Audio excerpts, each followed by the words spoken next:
Hello, dear sister. So, a couple of days ago, we were talking about how we can't just surrender and then abandon, or we just can't surrender, continue to fret, worry, and be frustrated. We have to open up a pathway for love in whatever way we can. There's another, even more powerful emotion that we can add to that can precipitate instant shifts. And that is the feeling of rejoicing and celebration. Sometimes it's going to be a stretch. And if we can't get there, we can't get there. And I'm just going to give you an example. And it was yesterday morning. You've heard about my headache saga. Well, I woke up, just with another headache, and I had two choices. I could either fret and be frustrated, thinking I've been surrendering this whole freaking time and I still have all these headaches, but that's old. That's going to keep me in that loop. I didn't want to go there. I know how that feels. So instead, I surrendered again, but then I did something else in my head. I said, I can rejoice in celebration, knowing that my body and health is now in the hands of the Divine Mother.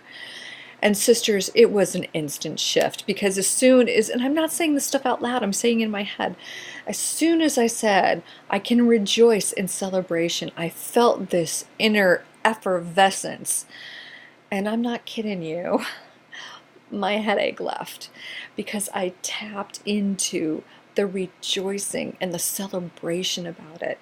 If you can do that, if you get your period at a time that you don't want it, you got a choice here. You can fret and be upset, but you know what that feels like. Or you can just surrender it and say, I rejoice in celebration because I know my fertility and the timing of my motherhood is in the hands of the Divine Mother. And that's something we can do on our own. There's another trick that we can't do on our own. And I can't remember where I've read this, but I've heard it many places. And it says something like, when we achieve infinite patience, that's when instant results come. So how do we do that? How do we do that? We can't. So we call in the Divine Mother. Divine Mother,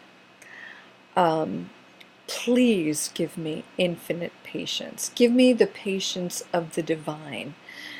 And we can't trick ourselves into it, We can't. As a human, we cannot pretend we're going to be infinitely patient just to get what we want. We have to embody the infinite patience of the Divine Mother. She's been so patient waiting for us to come home. So Divine Mother, imbue me with your divine patience. And when we truly are infinitely patient, that is when we get exactly what we want.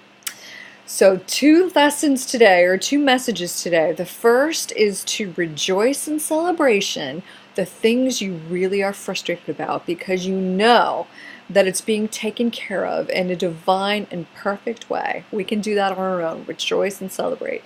And the second is to ask the Divine Mother for her infinite patience so that we can be content where we are, so we know we are whole, so we can be filled with the peace that passes all understanding. And that's when things will really change. We're getting there, sisters. I love you.